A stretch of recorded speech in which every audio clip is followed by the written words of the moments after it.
I'm Jeannie. I'm Rachel. And I'm Nikki from Tyrion's Landing, a podcast member of the Gonna Geek Network. Just like the one you're listening to now. The opinions expressed are those of each individual. Check out all the other podcasts at GonnaGeekNetwork.com. And get ready, because geekiness begins in 3, 2, 1. This is it. The part of your week where you get to put your headphones on, relax, and listen to a bunch of geeks geek out about geeky things. They're passionate. Did you know Magic Mike XXL is actually on the top 25 list of this year's best movie? They're witty. He loves him some Katy Perry because she kissed a girl and she liked it. They're crazy. I like Nickelback personally, but, I'm the fuddy-duddy who likes episode 1. And sometimes I leave you wondering, what the f***? I'm pretty sure that here we were starting the hashtag movement, bring back Slave Ferrell. Welcome to the GonnaGeek.com podcast.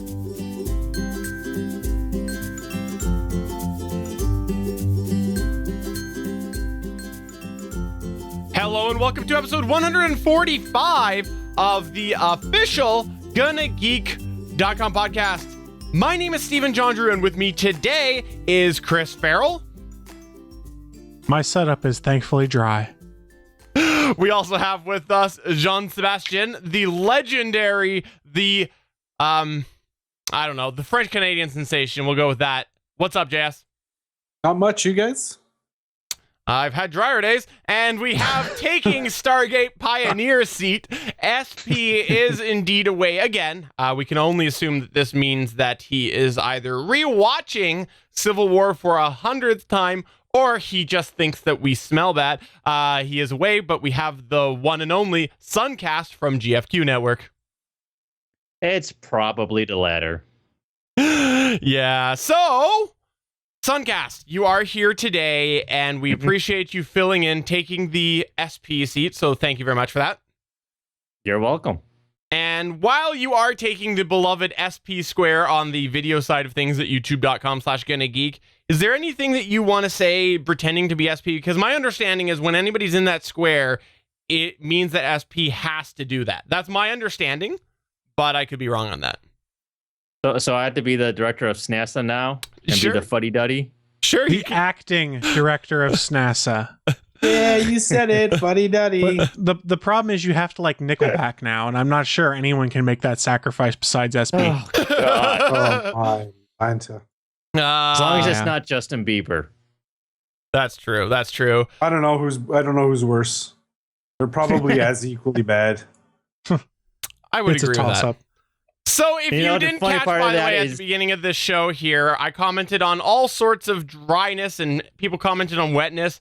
As we went live, on the live version, you heard an expletive come out of my mouth as I knocked over an entire cup of water onto my desk. I have multiple monitors and multiple things on there. It went under everything.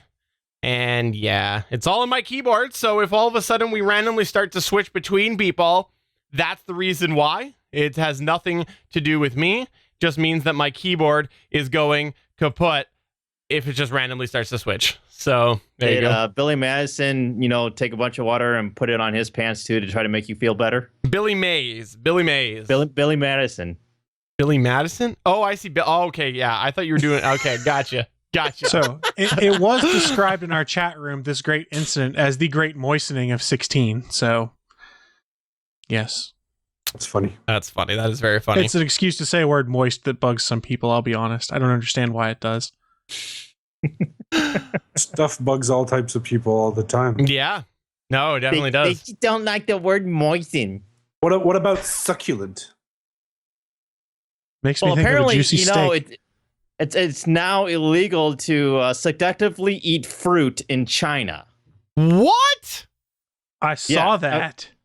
I am so surprised. So if we start seductively eating fruit, this video will be banned in China. Is there an Somehow, actual description of what like seductively is, or like do they describe? Because legally you have to say what consists of Like, what are the boundaries? Right? No, legally they don't have to do anything in China. Let's be totally honest there. Oh, they have laws. They have laws.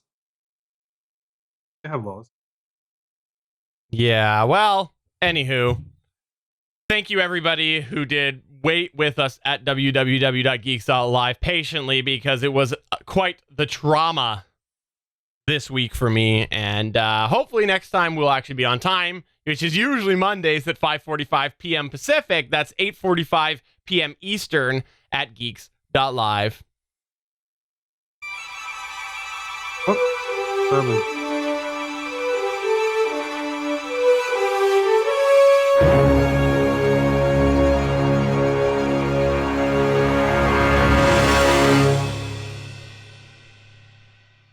All right, so news this week. Let's start off with the legendary. I'm going to use legendary for everybody because was re-listening to Better Podcasting this week, and I called SP legendary, so I feel like I need to water down the term a little bit. So you're saying we should call you Barney Stinson and say the word bro a lot? Yeah, I like that, bro. What's up? Throwing out. All right, well, we're going to go ahead and start off with Chris Ferrell and his news, because I think he's going to rant a little bit, actually. Or is he going to rave? Ooh, who knows? Let's find out. Well, thanks, Brosif. I don't know why I said that. I wasn't really planning on ranting or raving, I guess, but this news is kind of interesting to me that I'm going to bring up because it's something that Steven and JS made me like in the comic book world years ago when they were doing a little show called The Fanboy Buzz. So it's a nice little callback for me to come back to this. Do you guys remember a book called Irredeemable that you guys recommended by Boom Studios probably 4 years ago? Yep. Yes. It's a fantastic book. For those that aren't aware, it's a book by Mark Waid. He's the writer on it. The concept is there's a character called the Plutonian that is basically Superman, and he breaks bad in this world and becomes evil and starts destroying things. And it's very interesting, all the reasons they break down into why. I mean, there's 37 issues of the book. And probably what is even more cool is the spin-off series they had called Irredeemable. No, not Irredeemable. Irredeemable was the series Incorruptible, excuse me. Yeah. The spin-off series with Max Damage, who is a supervillain who decided to go good. So it's a very good series. It's one I really loved. These guys recommended it to me on the Fanboy Buzz, and I powered through it. I read like the last 30 issues right before the final issue came out because of their recommendation. So imagine my excitement when I saw that 20th Century Fox has picked up Irredeemable to be a movie, and in fact has already attached a director to it. Adam McKay is going to be directing the film. The name might sound familiar because he worked on the draft of Marvel's Ant-Man when that came out. So, pretty cool stuff. Another superhero movie coming out, but from Boom Studios instead of Marvel or DC. The only thing that has me a little concerned is they haven't said whether Mark Waid is going to be involved. And seeing as he created this world, I want to see him involved. But no mention of that, and also no mention on the targeted release date for Irredeemable. You know, what I liked about it was that it had that tone to the comic of being the anti-superhero genre. Like, it felt very much like we're recognizing that the superhero box is like this, and we want to step outside of it. And it just had this overall tone of trying to do the anti-superhero tone. So I'm hoping that comes through when it does, if it does end up actually making a full release, because that was a really nice thing that I liked about the comic. The only other concern I really have is it's something like 32 or 37 issues it went. How do you cram all that into a movie? I don't think it's possible. I mean, you could break it up into multiple movies, but that assumes the first movie is successful. So I'm not sure what path they're going to go. There's tons of content that can be covered in this, because every time you thought the story was going to wrap up on the comic, there was another twist that came into play and you went, oh, holy crap, they can't stop this book now. It's really good. Remind me, how many issues was the Captain America series or the Iron Man series? The difference there is that's not one self-contained arc. They don't just stop. Irredeemable had a defined starting point and a defined ending point. Yeah, it has not it was come not back. Great. It was not great. It did not end well. What? The ending I thought was a little weak. The ending was bad. Okay, the ending. I thought you meant the whole series. Yeah. It was building up to something amazing, and it was really bad. Yeah. It felt rushed to me at the end, which means they could fix that for a movie release. But honestly, the thing that's more interesting to me is Max Damage with the Incorruptible. book. I would love to see him be somehow involved in the Irredeemable movie and maybe get a spinoff. And this is me dreaming pie in the sky here. Let's be honest. This is a book that is outside the big two of the publishers. It's with Boom Studios. So I would love to see it be successful. I'd love to see an Irredeemable like trilogy that tells this whole story and a spinoff of Incorruptible. It's just very tough to do unless you're Marvel or DC to get that superhero film out there lately. No, I agree. And they would have to hit the tone just right to play with the big boys here. And that's one of the reasons why I'm a little skeptical whether or not it's actually going to come out, because the reality is that I think, I forget which of you said it last week, we're on the cusp of people becoming very critical of some of these movies. We're very close to it. It was me. I was saying that it's coming to an end. I think people are fed up. I think it's there already, but they could if they are rated, which I hope they do, since the comic book technically kind of was. I mean, R-rated movies. I mean, I don't know if you guys saw it today, but Wolverine got announced as an R-rated movie. Oh, I didn't hear that. We knew that was coming, though. If they're smart, what they do with this movie is it should be like an HBO or a Showtime series where you can do installments. You can make it go dark and you can have that budget. Because we know HBO and Showtime, they're not afraid to go dark and they're not afraid to give money to these properties. And this sounds like the kind of thing that either they or even AMC would take a shot at. I definitely think that there's room there for another player. I mean, because even DC is nowhere near the juggernaut that Marvel is. DC's in trouble, though. DC's not doing too good. I'd agree with that. I'm not a huge DC fan, especially the cinema that they do. I'm just not a huge fan of it. But I'm a huge fan of Marvel films. So there's that dichotomy there, which makes me think that there is an opening there for another studio to come in and do superhero movies. Yeah, as long as they do it like Deadpool.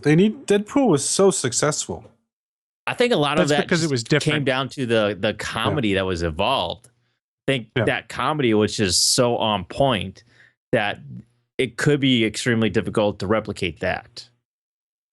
And I'll be honest, Irredeemable is not a comedic book. There are funny moments in it, but it is dark and it is about the descent and the destruction of a superhero and making him turn bad.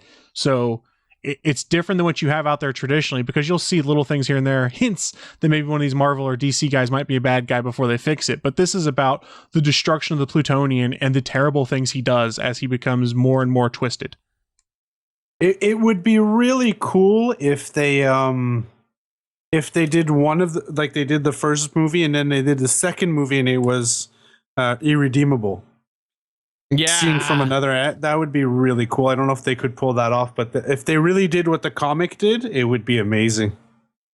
I always thought that it was a really good property and a little underrated, because I agree. It was a fun read, and yeah, you're right, the end was meh.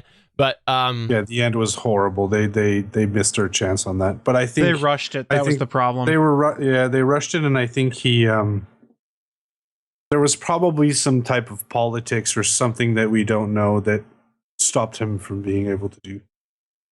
Well, if I remember correctly, this was at a time that Mark Waid was being very highly criticized. There were some things coming out that I believe had him the eyes directly on him, and I think maybe that was, I might be mixing up my timelines, but I remember for a while he was in the news there.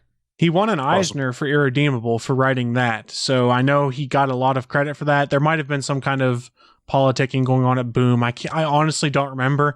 Back around 2012 timeframes when Boom was losing those Disney contracts, though, because Disney bought Marvel. So maybe that's what sparked some of these troubles there. I honestly don't remember. If someone knows better, please leave us some feedback on that one or correct me in the chat room.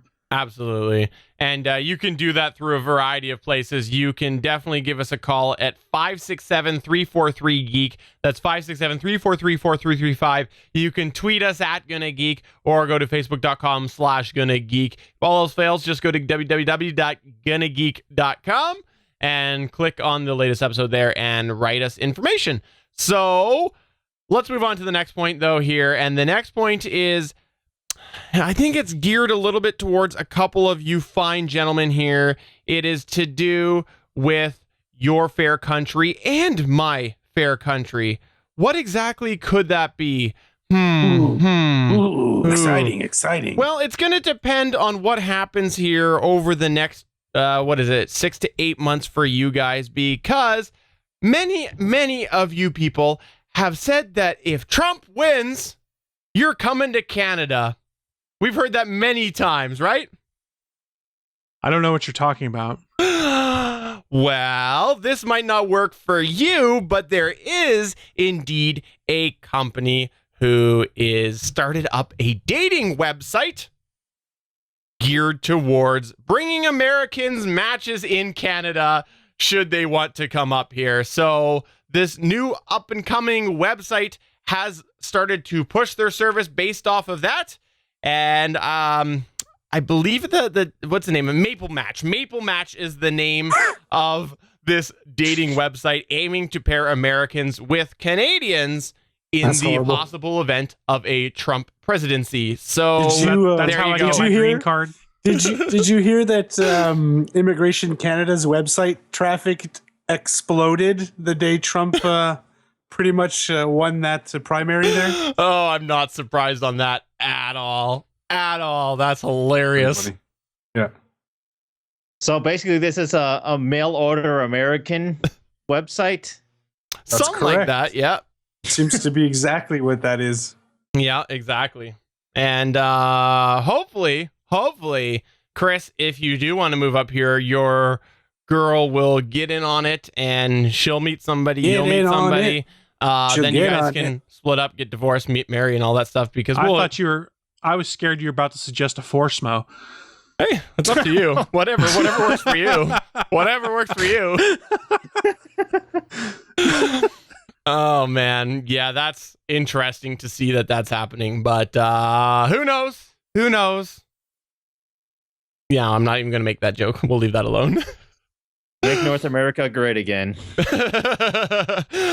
Before we do move on to Sunkast news, I do also have a follow-up to a couple of weeks ago here. I call shenanigans on this news you're about to say. Shenanigans. Okay, here's the shenanigans. We talked about the beloved Bodie McBoatface. That was right. The Royal blah, blah, blah research vessel that was named by the public is actually not going to go with the winning ballot or the winning entry, which was Bodie McBoatface. Instead, it will be named the RRS Sir David Attenborough. And yay for democracy! They have indeed decided that no, Bodie McBoatface will not see the light of day, unfortunately, or will it? Because eventually a submarine has to come right up, right? Eventually. But is that technically a boat? No. It's not a boat. No. So what they did was there's basically a submarine that is attached to what should be Bodie McBoatface that they're going to name Bodie McBoatface. It is... No. If they're going to have a submarine that they're going to name after something, it has to be called Subway. Yeah, no. I'm not touching that, but so that was the compromise that they decided was, yes, we're not going to name the research vessel. That's not a compromise. That's not a compromise. That's a cop-out. It's a bunch of horse crap. Shenanigans, I say. Shenanigans, damn it. It's not shenanigans. It's democracy at its best, no, people. What it is democracy at its best. To me, it's an example of people not thinking things through. Government organizations, big organizations. The obvious answer when you're going to do a naming thing like this and put it to the public is you go, there are two steps. Number one, we take entries and then we narrow it down to a list of X amount of entries and then you vote on that. But they didn't. They're like, hey, let's just open it up to everybody. And then you end up with this crap. You have like the top 10 being completely thrown out the window because they're Bodie McBoatface and other random names. So whatever. Research vessel, Sir David Attenborough, you will always be Bodie McBoatface to me. Why screw up the guy's name? Now all our British fans are going to hate us. Sorry, Sir RRS Sir David Attenborough. I said Edinburgh, didn't I? Whatever. It's practically the same thing. In the end, it's not Bodie McBoatface, and I am not happy. I know. And this is the night that Gonna Geek lost all of their Your fans in the consolation United prize Kingdom. is a T-shirt. Your consolation prize is an animated GIF of us going.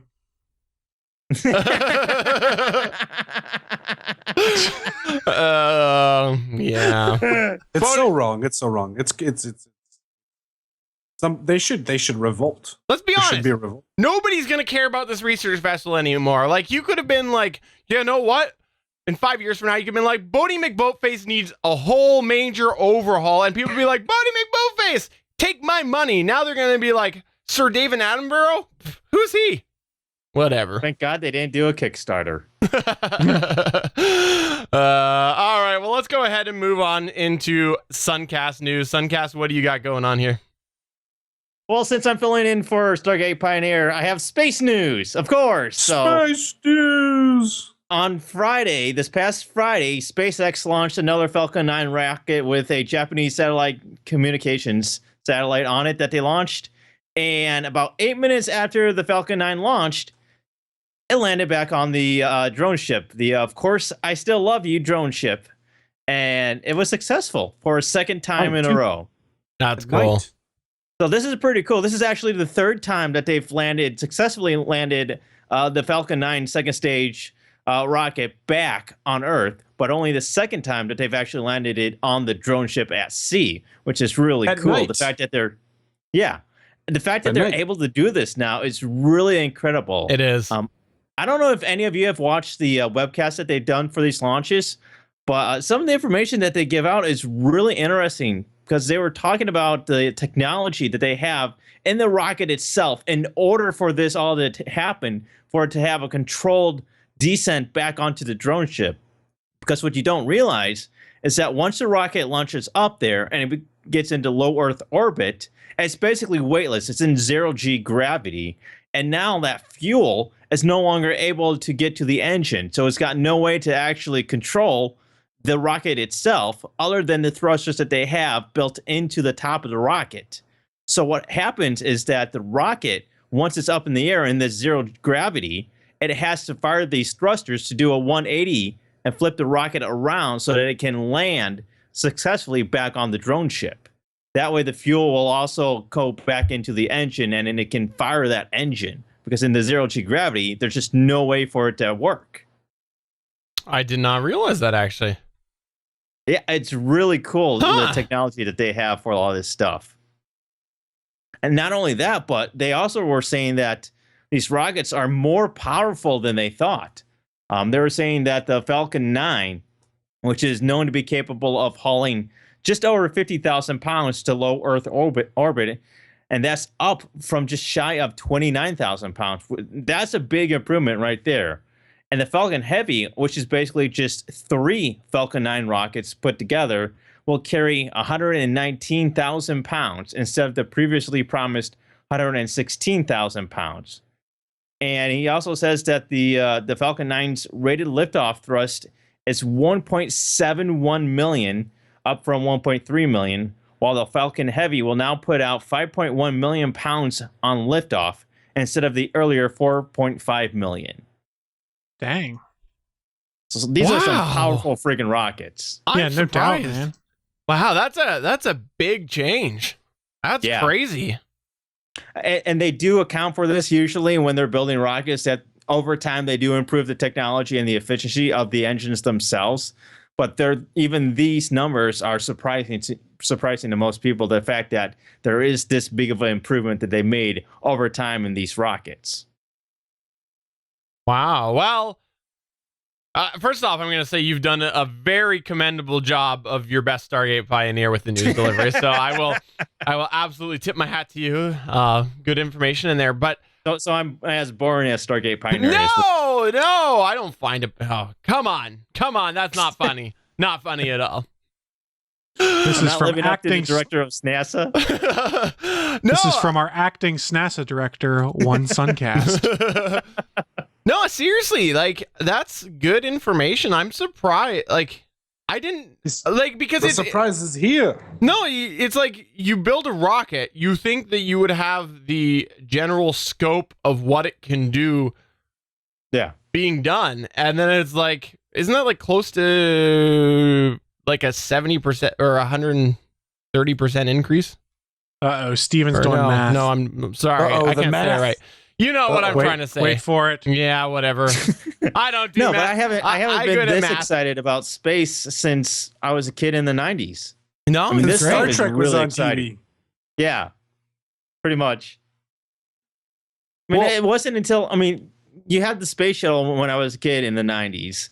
And to me, that was super exciting. But then, around 2007, the shuttle program ended. And since then, there really hasn't been anything, rocket-wise as exciting as these SpaceX Falcon 9 rockets. I mean, they still put some cool stuff into space. I mean, the satellites have been okay. Oh, but- yeah. Yeah. But this is a private company. It's not a government company like NASA putting up rockets. It's a private company, and they've done something that nobody else has ever been able to do before. Well, and why I find this so interesting, especially with how you started this, the third landing, it's exactly what I was saying like 2 months ago, is that I was losing hope when we were having a ton of failures, and now I feel like we're starting to get that track record a little bit that is enticing me again. And I love it. You're right. It is a very exciting time in aeronautics. Well, I greatly enjoy the new space race. It's not the Soviet Union and America anymore. It's Virgin Galactic. It's SpaceX. Yeah. It's Blue Origin. So it's 3 independent private companies that are all kind of going at it with each other. And I know Lockheed's working on building their own shuttle design, things like that. It's pretty cool to see privatized space races now. Oh yeah, Agreed. And I think that's I've thought for a long time that's a very important thing. And I think from a sort of global movement forward, that's what you need as well, because when you've got your countries individually doing it, like, yeah, we got to the point that we had a lot of information shared, but you're still, at the end of the day, agencies based in certain countries, and now we're looking more at the international space exploration as a whole, which I think is good. yeah, absolutely. So very cool. Great news, SP. Wow, I almost great news, SP. That's the ultimate compliment. It was so spacey. You thought Sunkast was SP. I know you've changed. But no, seriously, great news, Sunkast. Excellent job, and thank you very much for bringing that. But that is going to wrap us up for our news here. I feel like we need a moment of silence here for Boating McBoatface. Like, I don't know. What do you guys think? Should we? We need to play taps. I think we should have a moment of silence for democracy, man. We've lost. The democracy has lost. It's pretty bad. It's pretty bad. It's a naming of a research vessel, JS. I'm letting you go on. No, man, it, exactly. It's such a small thing, and they couldn't bite the bullet. I'm just saying. Yeah. Well, you know what? It's a royal research vessel, right? So again, you are helping prove that the Americans got it right by saying bye-bye, royals. Bye-bye. Again, crapping on the British. Okay. I'm the biggest anti-royal Canadian ever. It's just like, so this is twice you have offended our UK fans tonight. Whatever. They are all gone. UK fans, please, before you leave, send your hate mail to Steven@gonnageek.com. That's Steven with a PH, or send it to @StevenJondrew on Twitter. you know that What, you're not going to put up the contact information for this? You know that gonnageek.co.uk is about to get scooped to a whole hate site. That's exactly what's about to happen. I might go and scoop it right now just to make a Steven John Drew hate site. That's fine. I'll have a lot going in my... I'm going to give you devil horns and Canadian maple leaves for eyeballs.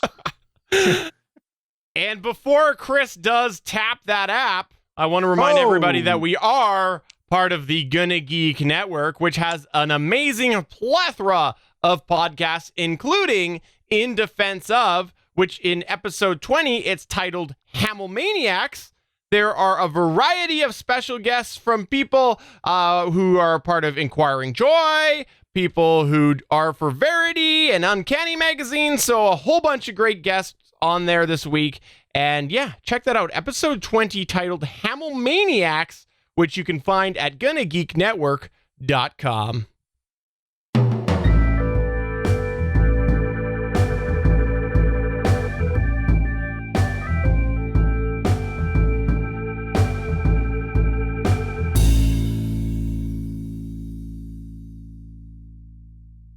All right, take it, Chris. What do you got going on for tapping that app?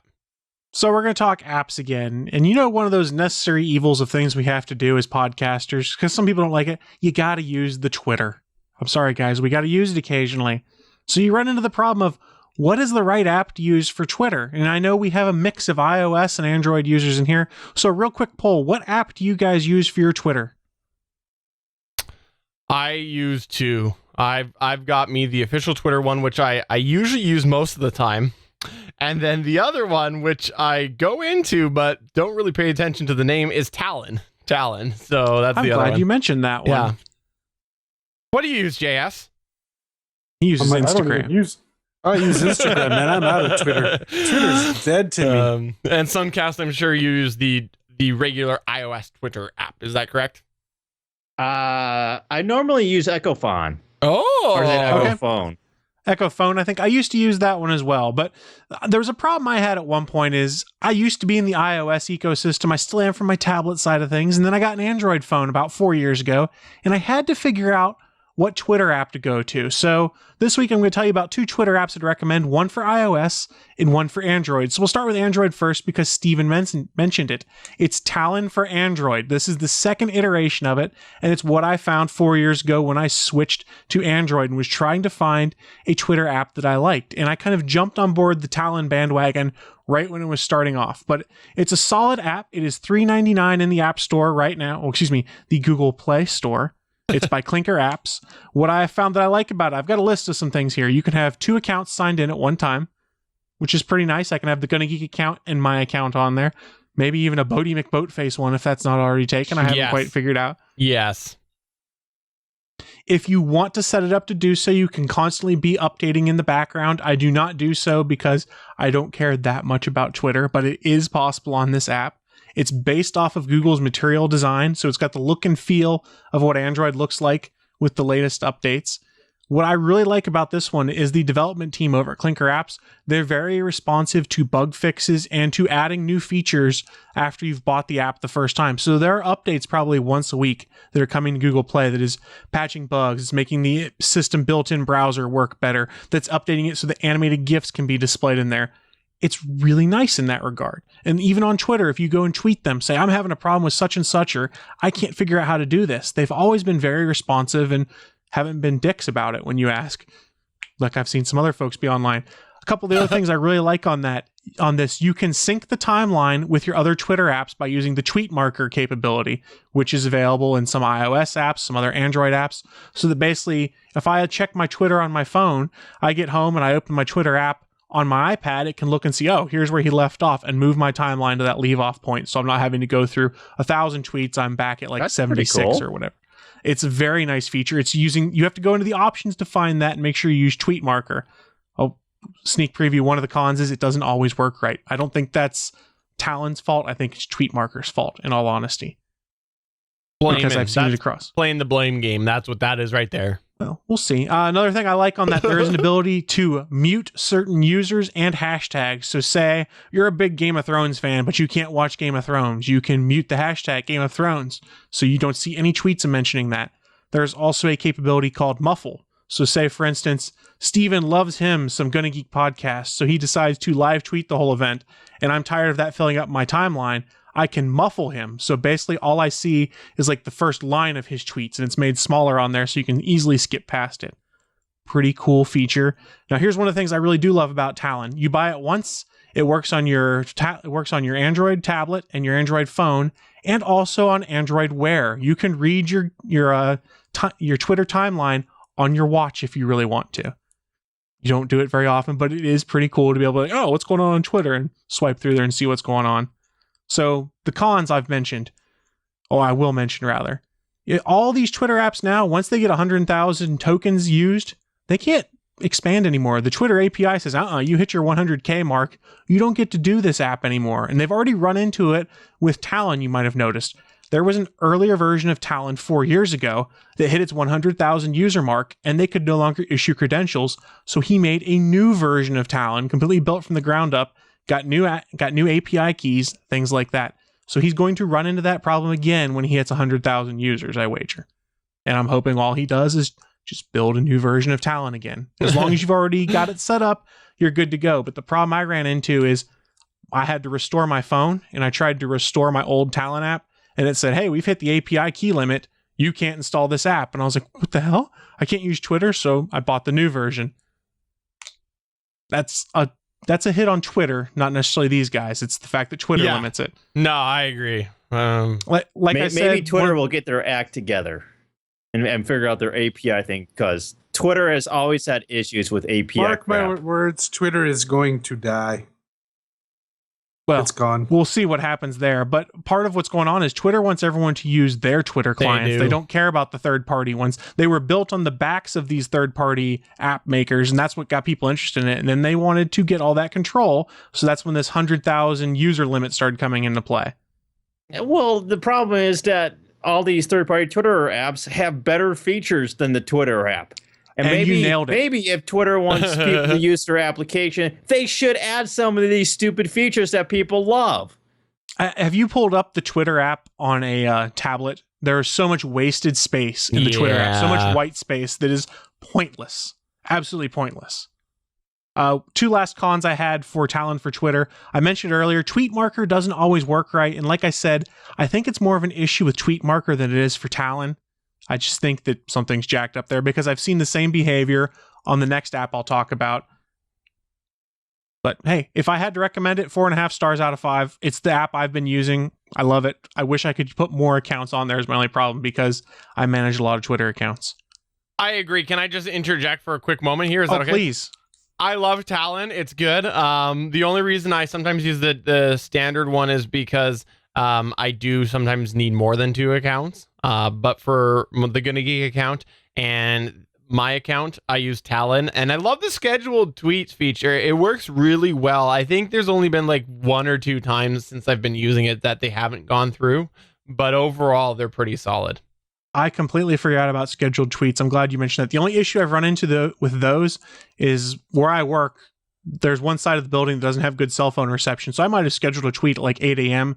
to go off at 2:30 p.m., but I'll put my phone in airplane mode to go where there's no cellular reception. And then it has some issues when it realizes, oh, I'm in airplane mode, and it just gets stuck in the draft folder forever versus resending when there's a connection again, but not a big deal. It's easy enough to go and fix. Yeah, exactly. And I also like the darker look to it too. Yes, I will say have that. The dark look enabled all the time because I think that's a slicker, nicer look to look at. I do the same thing on the next app I want to talk about because we talked about Twitter apps for Android. Let's talk iOS. I have an iPad. I've talked about it before on here. So the Twitter app I'm using there is Tweetbot 4.0. It's by Tapbots. And you can buy it for the price of, now brace yourselves, some people are going to scream, $9.99. Woo! Expensive. It is an expensive app. Now, I will say I bought it when it first came out, when it was $4.99. And even then, I was like, this might be a little further than I would like. But here's why I did it. They already had me hooked in because I loved the previous versions of the app they'd put out. Like Tweetbot 3.0, I'd had on my iPad since I first bought it. And it was so old that some of the new features weren't working right, but it was still better than almost any other Twitter apps out there. So when they announced 4.0, I jumped on it for $4.99. I love it. And here's where you can kind of justify that $9.99 price. It used to be that Tweetbot was a separate iPhone and iPad app. Now you buy one app, it's a universal app that works on both. So you buy it once, you can put it on all of your iPhones and all of your iPads that are on your account. So that's the trade-off you get. You don't have to buy an iPhone and an Android version. Not Android, iPad and iPhone. Wow, that came out of nowhere. Sorry, guys. That is a very expensive application. I It is. don't know that I would be able to, talk myself into paying for that, but See, So- okay, here's the thing, right? Like for me, if I knew somebody who really did recommend it, I know $9 is a lot, but I've started to relate apps to me being in a store and being like, would I take a chance on this if I saw it on a shelf? And $10 I probably would if it was like any other piece of software that I was kind of interested in. So that's why I've really just been like, if someone's not willing to pay $1 for the app, like if you were in a dollar store and you saw there was a program that you could buy from a dollar store for $1, you'd probably do it, right? So that's how I relate it. The way I relate things is look at it like this: $9 is a beer at a bar. or it's a quick meal. You'll have one quick meal less during that month. I mean, $9 is nothing. I mean, $34 for an application would be a problem. But I mean, I'm looking at it also as if I'm going to use it. I've been Overwatch came out. The beta of Overwatch came out. Well, not the beta, sorry, the open beta or whatever they called it, came out last weekend. And I mean, I enjoyed and I played a lot of it, but I was when you click on the buy now button, it sent you to a page where the first buy button or the first option to buy was $60 or $59.99 US. And I gotta tell you, man, $59.99 US. I'm not gonna buy that game at $59.99 US.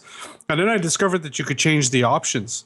So really, I mean, pricing is like change the option to pricing, so you could get it for cheaper. I think the cheapest was $39.99, which at that point, $40 I'm okay with.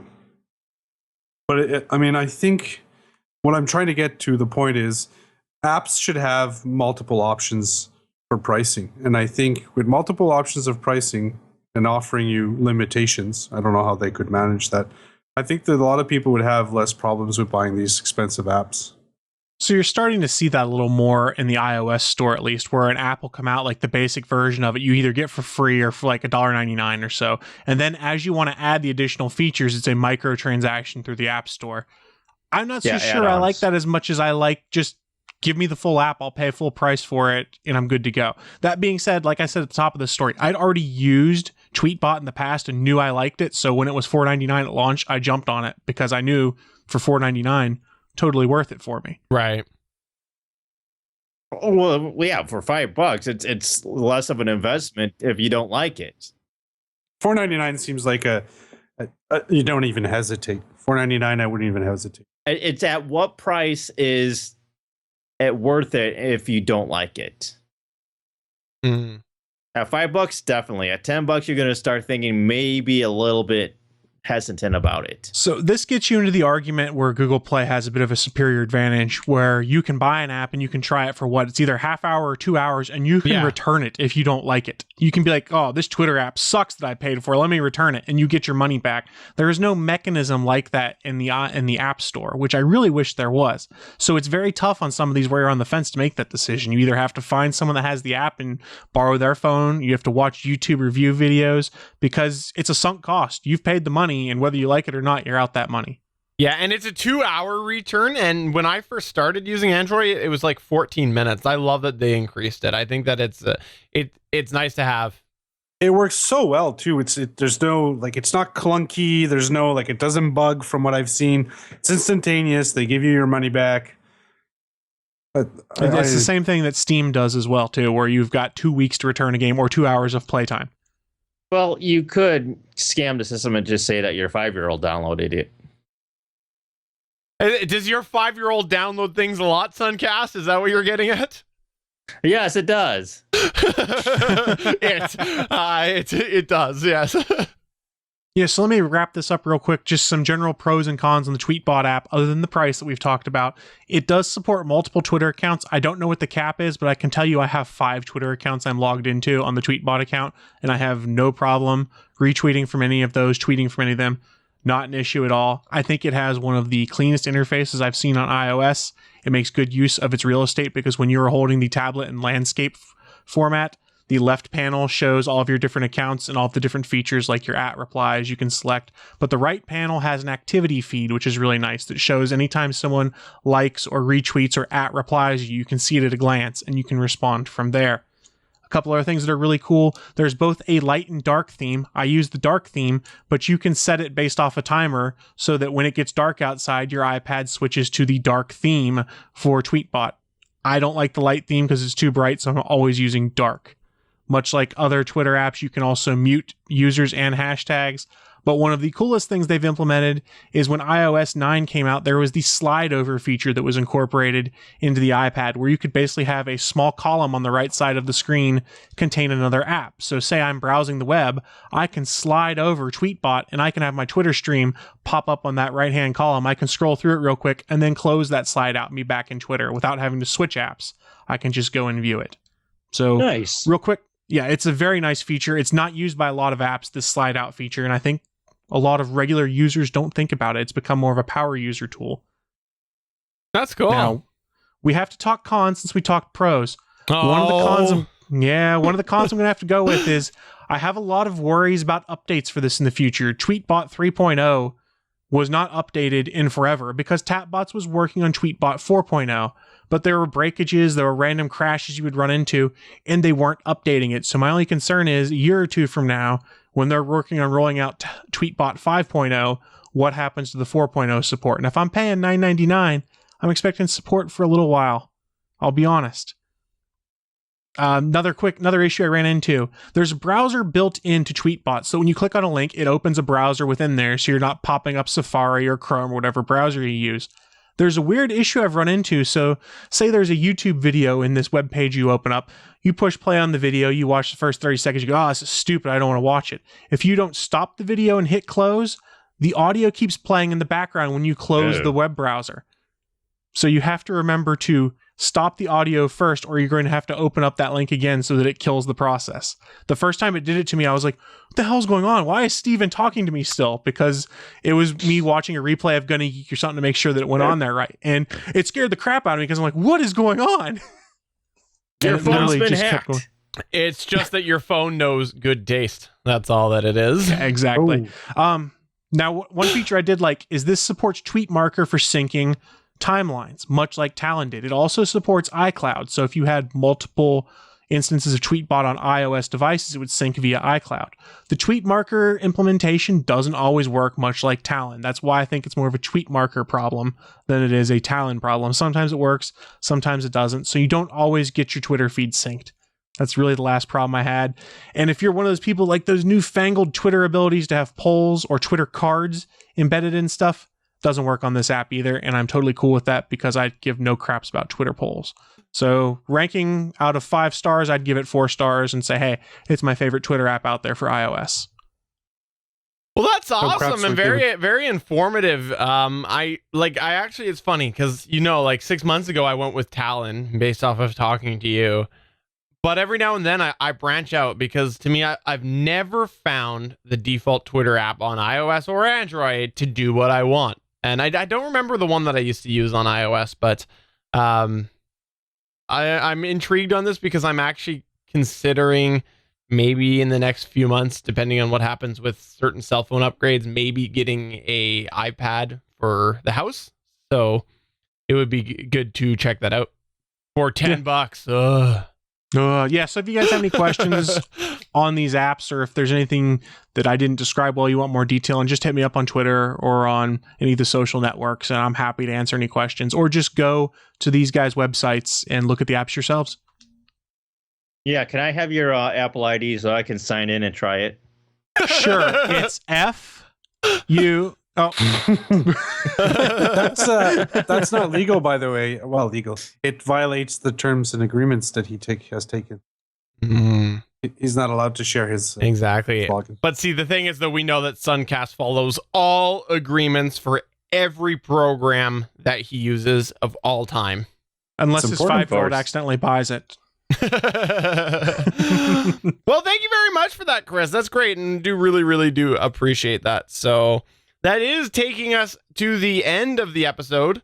Before we do close here, though, I will remind everybody that we want to know what you have to say. Make sure that you check out all of the notes on this show at geeks.link/145. Yes, I said that, geeks.link/145. And there is a comments box there as well. So if you do want to chime in and don't want to call the voicemail or tweet us or whatever, just type it in there, register an account with Gonna Geek, and then hop over to the forums as well, because we do have forums and other amazing content on the GonnaGeek.com site. Sunkast, I will turn it over to you to promote what you usually do when you're not saving us on this show and doing your best Stargate Pioneer impression. I do a podcast called Tech News Weekly on the GFQ Network every Friday. I think it's afternoon. And sometimes we change it around. Today we did it on Monday. So gfqnetwork.com. And also you can follow me on Twitter at Sunkast. That's spelled Sunkast. No C in that? No. No C. So Suncast, is that correct? No. Okay. No. No. No, I'm trolling now. That's what I'm doing is I'm trolling. Well, thank you very much Horribly. for coming on here, Sunkast. Do greatly appreciate that. Hey, anytime, man. Chris, you got anything you want to plug? So you can find me on Twitter at Stargate Pioneer. In all seriousness, it's the same thing I'll say every week. Head on over and check out GonnaGeekNetwork.com. We got 18 podcasts there, all sorts of stuff, whatever your geeky tastes are. We've probably got it. And if we don't, and you're a podcaster, go to GonnaGeek.com/join. Become part of the network. Bring your geeky stuff to us. We love geeky shows. We do indeed. JS, you got anything you want to promote? I do. There's two games. I spoke a bit about Overwatch. Like I said, definitely not worth $60, but $40 ain't so bad. I'll be playing a lot of that. And I'll be playing a game called Stellaris from Paradox Interactive that came out today. It's a 4X game, space 4X game. Very, very cool. Can play up to 32 multiplayers simultaneously.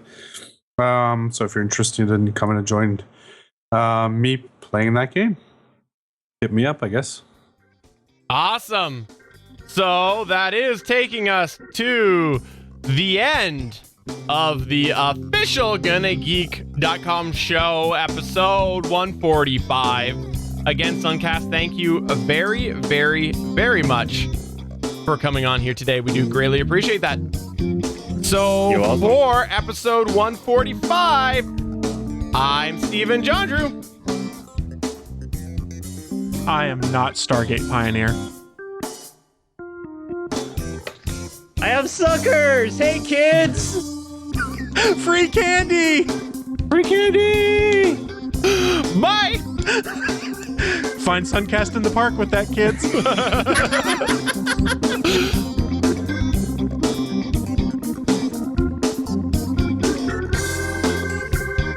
From everyone here at the GonnaGeek.com podcast, thanks for listening. If you like what you heard, please give us a 5-star review on iTunes. We encourage you to send your feedback by email to podcast@GonnaGeek.com. You can find all of our show history at GonnaGeek.com/official podcast. And while you're there, why not head over and check out all of the geeky podcasts on the Gonna Geek Network. The music heard on this show is by Kevin MacLeod of Incompetech.com. Thanks for listening, and we will see you again next week.